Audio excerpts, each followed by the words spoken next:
90% of people who are unimmunized, who have contact with a case of measles, will come down themselves with measles. Hi, this is Jane Caldwell. Welcome to the On Medical Grounds podcast, your source for engaging, relevant, evidence-based medical information. Today on Medical Grounds, we will be speaking with Dr. Jon Temte about the alarming rise in measles infections in the United States. Dr. Temte is professor of family medicine at the University of Wisconsin School of Medicine and Public Health. Back in 2000, he was part of an expert panel that concluded that measles were eliminated in the United States. That same expert panel recertified measles elimination in 2011.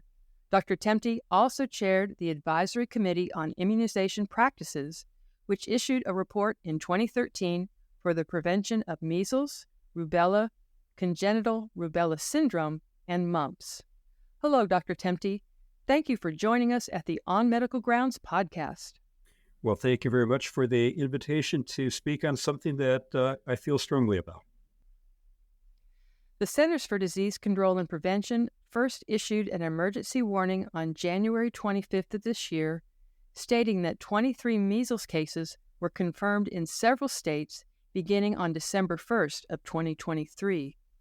Early in 2024, we saw measles infections in a South Florida school. Multiple new reports of measles infections are now rolling in. In Chicago, a migrant shelter reported that almost 2,000 individuals were exposed to measles, including 95 toddlers. At last count, there are now up to 41 confirmed cases in over 16 states. Can you put in perspective how contagious measles is compared to other infections? We tend to think that measles is one of the most contagious respiratory viruses out there. Some of the variants of COVID-19 or SARS-CoV-2 have come fairly close, but because of the tendency for measles to spread very, very easily, both through respiratory droplets and through aerosols, we take any case of measles very, very seriously. It's been so long since measles were seen in the United States that many physicians and nurses have only seen photos in textbooks. What does measles actually look like? Well, you're absolutely correct here. I think we're now facing two generations of physicians and other clinicians out there who have never seen a case. And I think it's really important to understand a little bit of the basics of measles, that this is a virus that has a two-phase replication within individuals. First, with exposure and inhalation, there's an initial replication in the lungs, and then there's a dispersal with virus ending up in regional lymph nodes and a secondary replication, and then eventually making it out to the skin. From exposure to the first prodrome, it's about 11 to 12 days. And from that prodrome, which might last anywhere from 2 to 4 days, we see the rash occurring typically at about 2 days after that prodrome. So let's get under the hood a little bit here. Okay. The prodrome phase is a period of time when people will tend to have what we call a stair step in fever. So fever is gradually increasing over 2 or 3 days. And the characteristic findings during that prodrome are what we call the 3 C's: cough, conjunctivitis, and coryza or runny nose. And so the stepwise fever with this and possible exposure should clue somebody in on the possibility of measles. But the characteristic finding is that measles rash. The rash comes on again 2 to 4 days after that prodrome starts. And it's a rash that typically begins in the hairline, spreads down over the face, spreads down over the trunk, and then moves out peripherally thereafter. It's a red rash. It's called a macular papular rash. Sometimes it can be confluent But the challenge is seeing the rash on different skin colors and different skin types. But so we have to think of this all in a big package. And then finally, that rash will tend to start receding in the same order that it came on. And the total rash will last 5 or 6 days. The other thing that's really important to consider is that people are contagious from about 4 days before that rash starts until about 4 days after the rash starts. And those are periods of time that it's really important to keep people in quarantine, again, because this is so very contagious. Does the rash, can it damage your skin, say, the way chickenpox can? We tend not to see a whole lot of long-term problems with the skin rash. So it's not considered scarring like smallpox or chickenpox. Have you seen it now in your state? Well, we have not had any cases in Wisconsin. The last case we had was actually last fall in October. However, I have to mention that in October of 2021, we had a small outbreak here of 22 cases, and this occurred on a military base that had received over 10,000 Afghani refugees. And this was a population that was not immunized. Fortunately, public health got in very quickly and had a widespread immunization program with the support of the elders and the leaders of this immigrant community. And it brought it under control fairly quickly. The CDC says that 1 in 5 unvaccinated people who get measles will be hospitalized. Can you talk about both the short-term and the long-term problems that are associated with measles? Absolutely. When we look historically, the figure was about 30% or 1 in 3 people had a complication.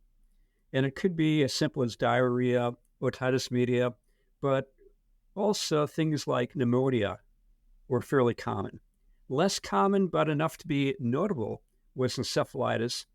And one of the long-term attributes of measles is this condition called subacute sclerosing panencephalitis. Fortunately, this only affected about 1 out of every 10,000 people who encountered measles, but this is a progressive, non-treatable CNS infection or effect that comes on anywhere from 8 to 11 years after that initial case of measles and is fatal. And so this is one of those big concerns out there. More recently, there have been some very interesting studies looking at how measles infection, particularly in a young person, basically resets the immune system. It wipes out a lot of the immune memory that we acquire either through infection or through vaccination. And so children who have come down with measles are susceptible to other common childhood infections, and there have been fatalities reported from this. Wow, that's fascinating. Well, that sort of leads into my next question, but you may have already answered it. Are any of these problems more frequent in unvaccinated children as opposed to unvaccinated adults? Well, in general, we tend to see more of these in young children. However, these can occur across the age range. The CDC has now issued an emergency warning. How many people have to be confirmed as infected before it's considered a measles outbreak? Well, I think one has to consider that even a single case in a jurisdiction is considered a public health emergency. And in fact, just yesterday, our state of Wisconsin issued a public health alert to clinicians because of the cases across the border in Illinois. So fairly close to us in the Chicago area. And so I would say it's hard to put a number as to what we would consider an outbreak, but what we consider emergent and serious is even a single case, because that case can multiply very, very quickly. 90% of people who are unimmunized, who have contact with a case of measles, will come down themselves with measles. You were on a committee that said measles were eliminated in the U.S. in 2000 and also re-verified in 2011. What happened that caused us to lose that status? Well, the good news is we have not lost the status. Measles is still eliminated in the United States. In about 2015, the entire Western Hemisphere, both North and South America, were certified as having measles eliminated. However, that status has been lost because of cases in Venezuela and Brazil. And this is one of the interesting things with measles, that we have the ability to control, but oftentimes political instability is the factor that leads to the loss of elimination status. The World Health Organization considers only one infection in the world that is eradicated, and that is smallpox. What is the difference between being eliminated and being eradicated? Excellent question. Let's start out with eradicate. To eradicate a virus, one has to have control over reservoirs of that virus. Smallpox only occurred in humans.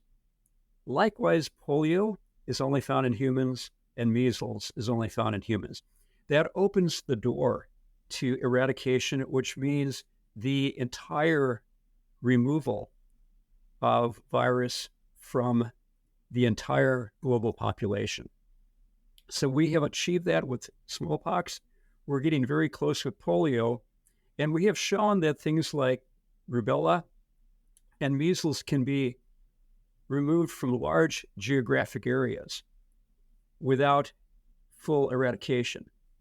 Now, when something's eliminated, it depends on the particular pathogen, but for measles, we will use the lack of transmission within a geopolitical boundary over an entire year. So you can't have a chain of transmission that keeps on burning through the population for 12 months. Unfortunately, the United States came very, very close in 2019. We had more cases that year, almost 1,300, than we had seen since 1992. Fortunately, since that time, we have been lower than that, but there's always a risk if we allow our vaccination rates to drop. The measles vaccine is one of our most, if not the most, effective vaccine that we have. What can you tell us about the vaccine itself, and can you recommend a dosage schedule? Absolutely. The current measles vaccine is packaged along with mumps and with rubella. So it is a triple vaccine. All three of these are live virus vaccines, but they're live and attenuated, meaning that they provide immunity, but they don't typically provide much in the way of any symptoms.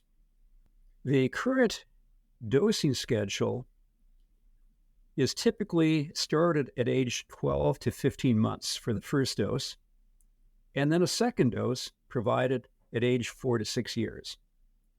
With a single dose, we tend to look at measles as being about 95% effective in preventing cases of measles if exposed.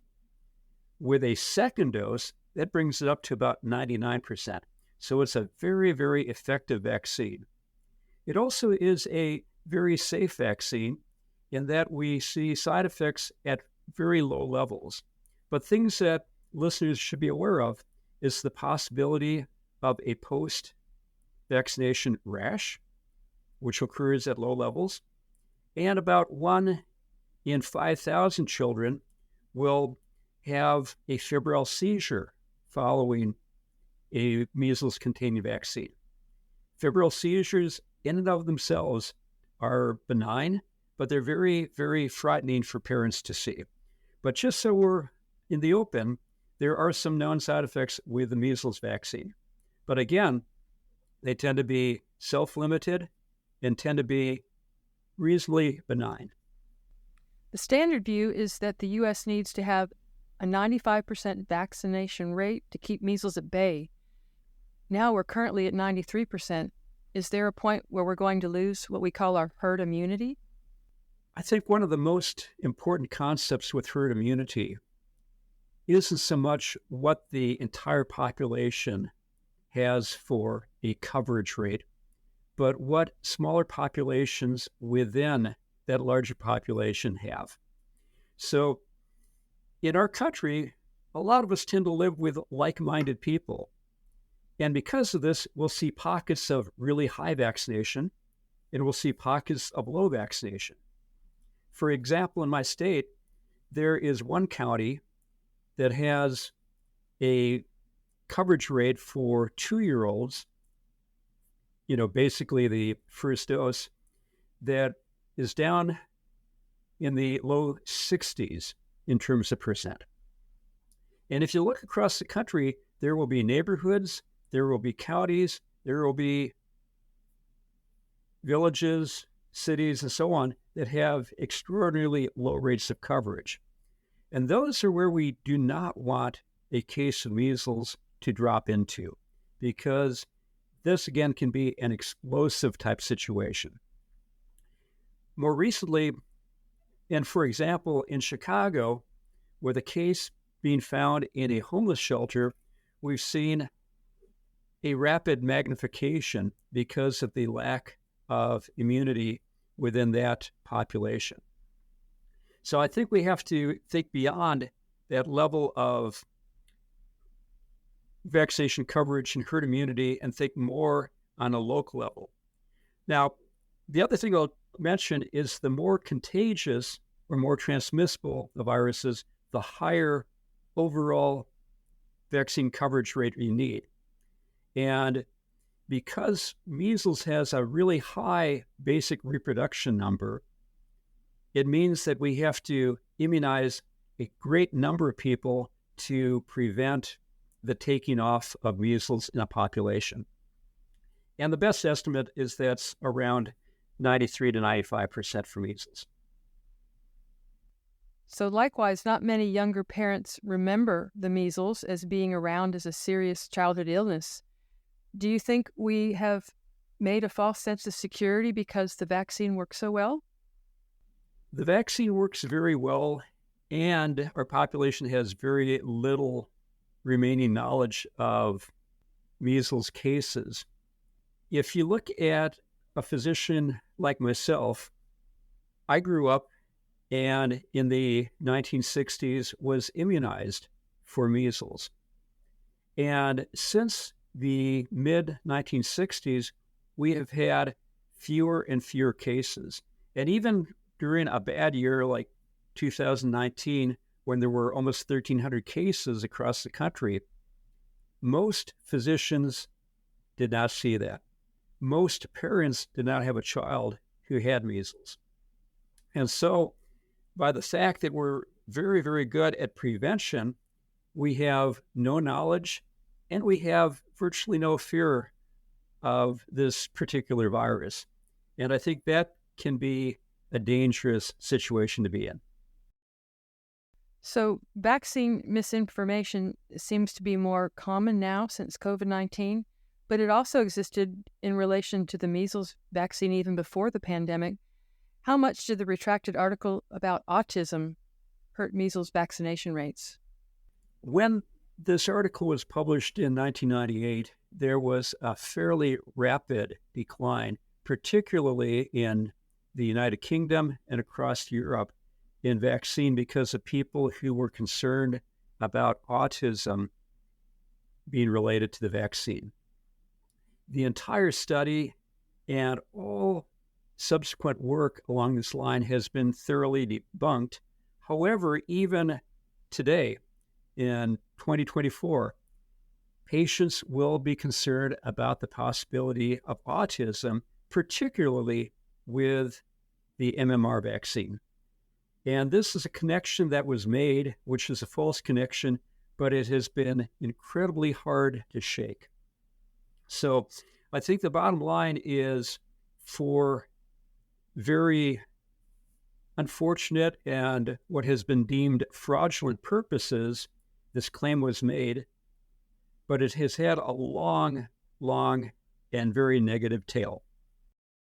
With social media and the politicization of vaccine hesitancy, what can we do to fix that? Well, I think for first and foremost, it's really important for physicians, for physician assistants, nurse practitioners, and other vaccinators to really make sure that parents and others know that we're all on the same team. We're all on the same side. The best approaches, in my mind, are consistency, honesty, and persistence. Being somebody who is there for your patients, who cares about your patients, and who kind of walks the walk. So if you're promoting vaccination, making sure that you and your staff are vaccinated, those all go a long way. Will this solve it for everybody? Absolutely not. But I think, again, that consistency and that relationship you have with patients goes a long way.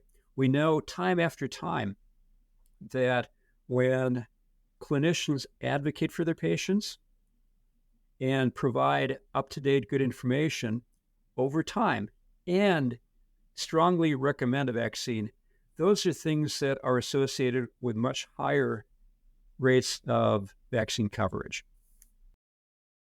Well, we must be about the same age because I also received my MMR and my MMR booster in the mid-1960s.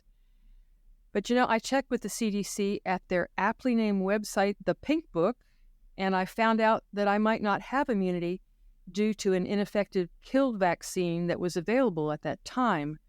So I contacted my doctor, and she had my measles antibody titer taken, and I was shocked to learn that I had no immunity to measles.